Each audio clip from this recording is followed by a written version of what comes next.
Hello, listeners. It's Gunter here with some exciting news. We're on the lookout for sponsors to join us on our incredible journey with Inspired Change with Gunter. If your organisation cares deeply about meaningful conversations around masculinity, self development, and mental health, we'd love to partner with you. Our podcast has a wonderful, dedicated audience committed to personal growth and positive social change. By sponsoring Inspired Change with Gunter, your brand will connect with listeners who truly value thoughtful discussion and support initiatives that promote real transformation. We're incredibly proud to be ranked number one in Australia and number 5 in the USA on FeedSpot's top men's mental health podcasts to listen and follow in 2024. With an average of 50,000 downloads per episode each week from listeners all around the world, our reach is significant and growing.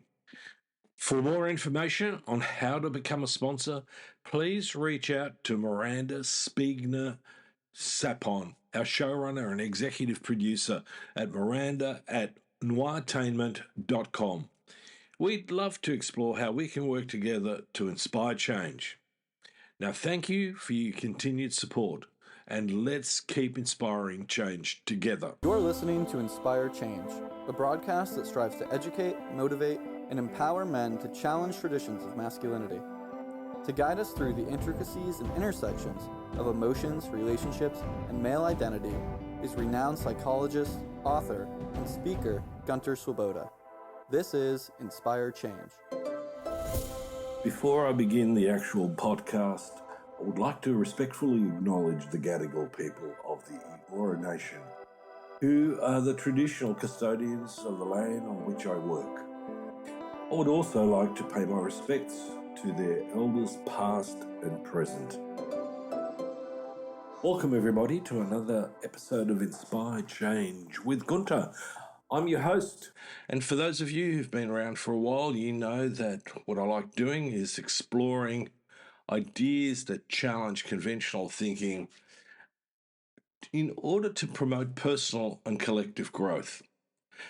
Most of my focus is about men, masculinity, and the deconstruction of patriarchy and why that is such an important topic. My view is that we're really not hitting the mark with regard to the issues of raising boys and girls into good and great men and women. We're addressing this in a two-dimensional way, whereas the reality is that this is a much more complex landscape. And in order to understand that, we need to challenge convention.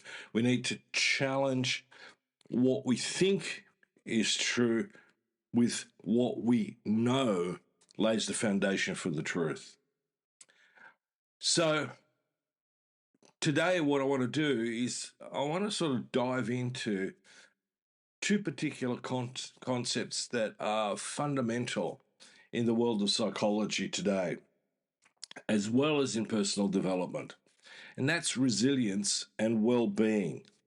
They've become buzzwords. And again, in the era of, simple catch cries and, tags and so on, they resonate loudly.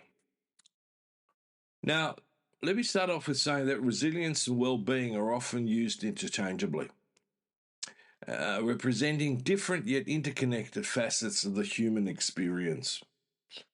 Now, what I want to do today is to discuss these concepts and critique the common misinterpretations around them and explore how they can be more effectively integrated into our lives. So let me start off with resilience.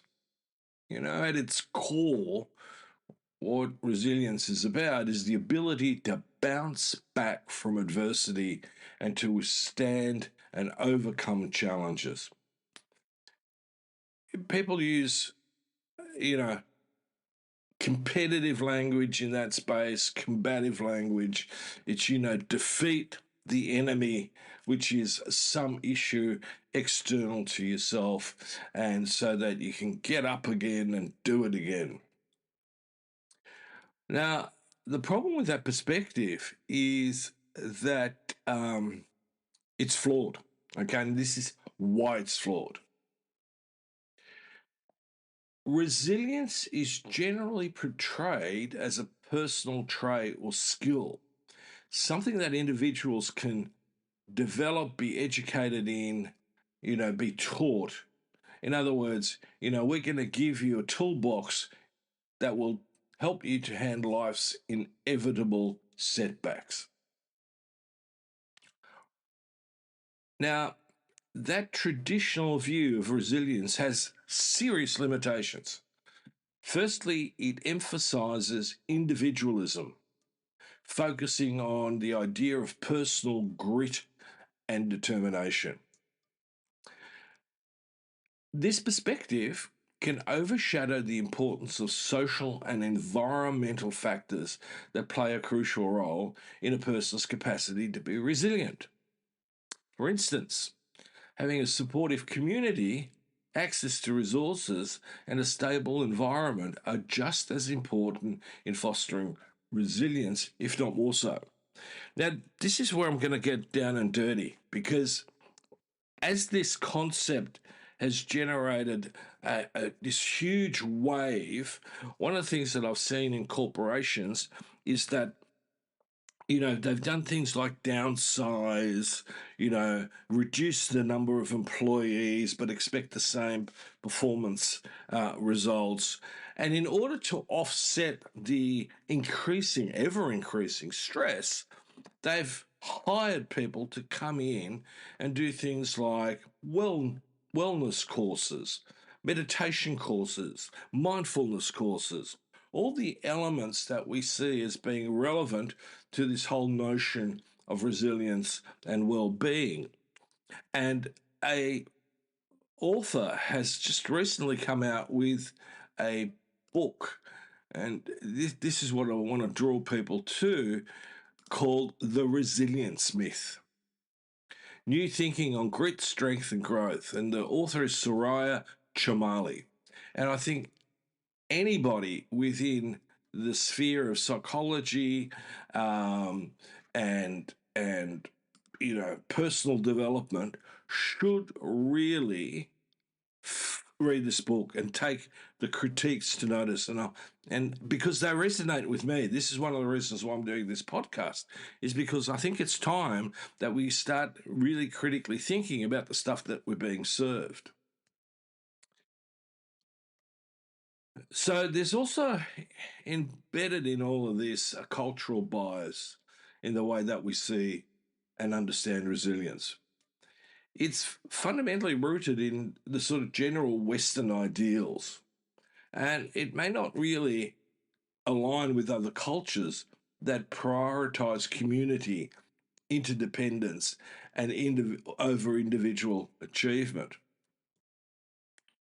So this could seriously lead to some misunderstandings when applying resilience in diverse cultural contexts. And, for better or worse, we have become diverse culturally. And we need to look at the strengths and weaknesses within our culture and between the cultures that make up our culture now. Now, the really serious thing in this is that resilience and its sort of understanding has in it the potential for victim blaming. When we emphasize resilience as an individual responsibility, we risk suggesting that those who struggle simply aren't trying hard enough. And this is the thing that I see within the corporate sphere and the educational sphere. And that view ignores systematic barriers and inequalities that people face, such as discrimination, poverty, or lack of access to education, deeper education.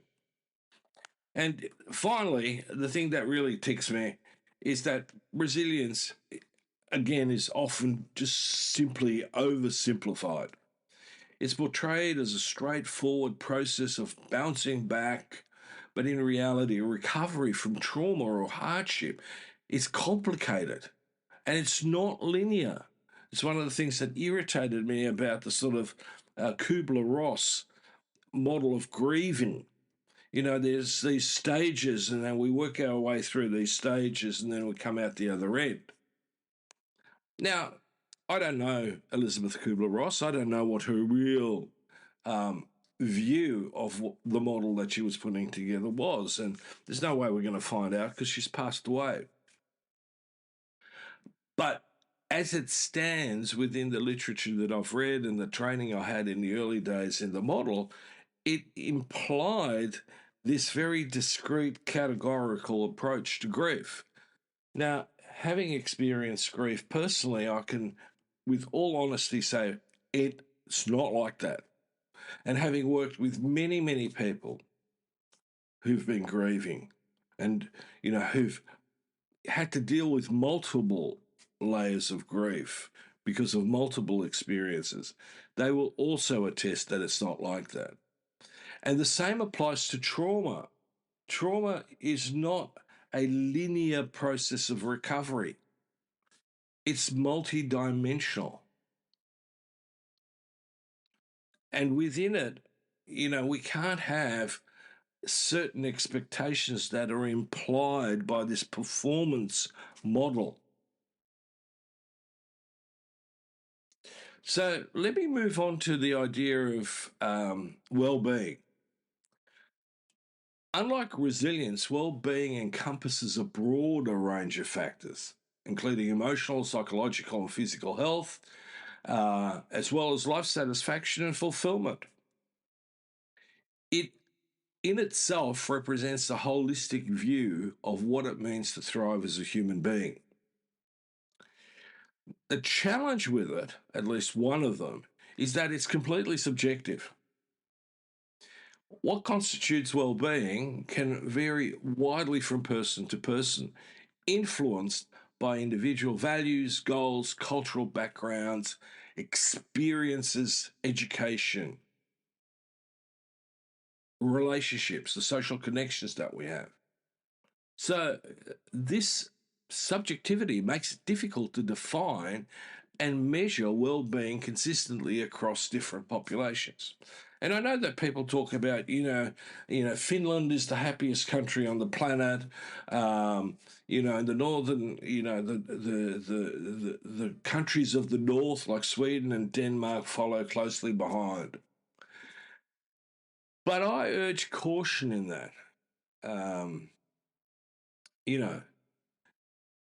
That sense of well-being is influenced by a complex interaction of factors. So it includes personal relationships, economic stability, access to health care, community attitudes to difference, i.e., these days we talk a lot about neurodiversity, but also LGBTQ. So all of this comes together. So if we're trying to promote well-being, what we need to take into account is, like resilience, it's multifaceted, it's not linear, it's highly dynamic and highly individual. So, well-being programs and resilience programs need to take that into account. And I just don't think they do. So we need to see the individual in both of these contexts as a part of a larger social and environmental context landscape. So again, well-being, just as resilience, is highly influenced by cultural differences. And they play a significant role in shaping how well-being is perceived. Different cultures place varying emphasis on aspects of life. It could be individual achievement or social harmony, collective achievements. I talk a lot about going from individual competitiveness or group competitiveness to cooperation, collaboration. Now, one of the things that the research is pulling out is that collaborative communities foster a high level of well-being and reinforce a better level of resilience than those who are highly hierarchical, achievement oriented, acquisitional, okay, competitive. And, again, conflict in each of these landscapes is dealt with very differently. So, unfortunately, efforts to promote well-being can sometimes lead to superficial solutions, like promoting positive thinking or certain wellness trends without addressing underlying systemic issues. If I'm going to rely on positive thinking when there are clearly environmental issues like gender inequality, like social inequity, when there are issues of conflict like harassment, bullying, coercive control, no matter how positively I can think, it's not going to increase my sense of well-being or my resilience.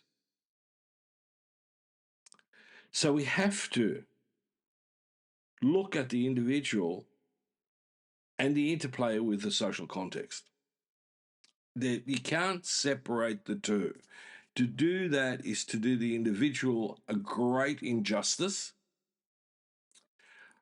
and it's there to set them up both as a victim but also increase that learned helplessness that we often talk about in psychology. So let me just quickly run into comparing resilience and well-being in a more succinct way. So let me bring this up. Resilience focuses on how individuals cope with stress and recover from difficulties. Well-being encompasses overall life quality and fulfillment. Now, both are crucial for understanding how people navigate life challenges, but they, in my view, require different approaches.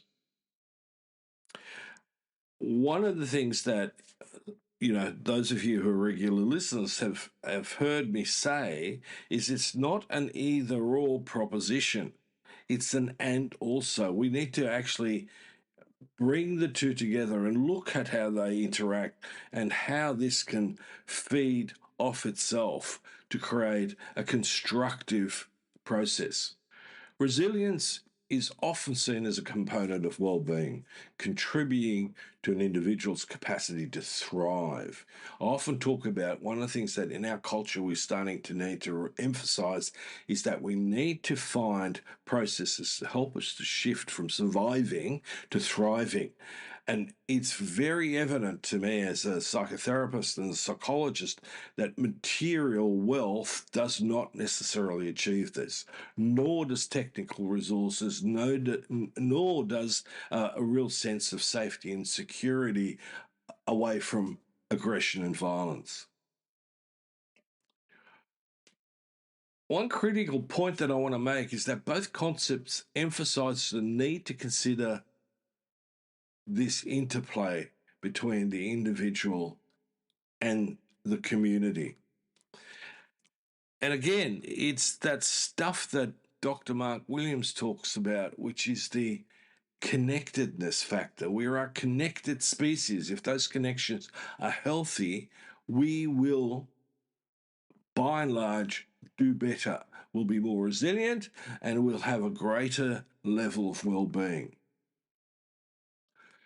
So here comes the questions. How do we integrate these concepts into our lives effectively? What do you, as an individual, what do you need to do? So let me give you a couple strategies. One of the biggies is cultivate community support. One of the big factors for most of us as men, especially in our third age, is loneliness. Right? If we have good communities and good connection within the communities, then that's going to be not such a big deal. So foster supportive networks, foster communities, foster family connection. Right, if it means going to a men's shed or a men's group or having, like in German they call it a Stammtisch, go there. Even if you don't know anybody, introduce yourself. In my experience, most of these groups will, bring you into the fold, embrace you, and you become part of that community. The other part of it, and this is a process of thinking, and managing our expectations. Acknowledge that both resilience and well-being are complex and multifaceted. One solution doesn't fix it. It's a bit like if you have ADHD, simply being on medication will not sort out the problems that you have when you weren't on the medication. The medication helps, and initially for a period of time will give you really a sense of having discovered your superpower. But without learning issues about self-awareness, about flexibility, about emotional regulation, about calming yourself down and paying attention to, the problem will persist. So if you come off the medication, which a lot of people do, and you haven't done the psychological work, the behavioral work, you're just going to go backwards. So this is a really important factor. In addictions, simply giving up your drug of choice does not constitute recovery. What it's done is it's taken away, in fact, the solution that you've been using to try and solve the problems, which it doesn't, and now you're left just sitting alone again with the problems that you have without really moving into a space of processing the traumas or the various psychological and behavioral issues that got you to use in the first place. So the other thing I think that's really important in all of this is that we need to promote the systemic change. We need to look at and identify, and actually we know what creates a lack of resilience and a lack of well-being. The sort of socioeconomic pressures that we experience are a big one in that. So we need to advocate for policies and practices that promote equality, that provide us with equal access to resources and access to mental health support. And finally, I think the important issue is that we need to respect cultural differences. When we have, like in Australia, a disparity between the general white population and the indigenous population, the First Nations that, whose land it is.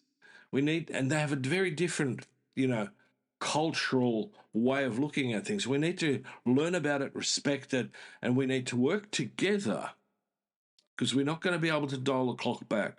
We need to work together to create an environment where we foster well-being so that individuals become more resilient.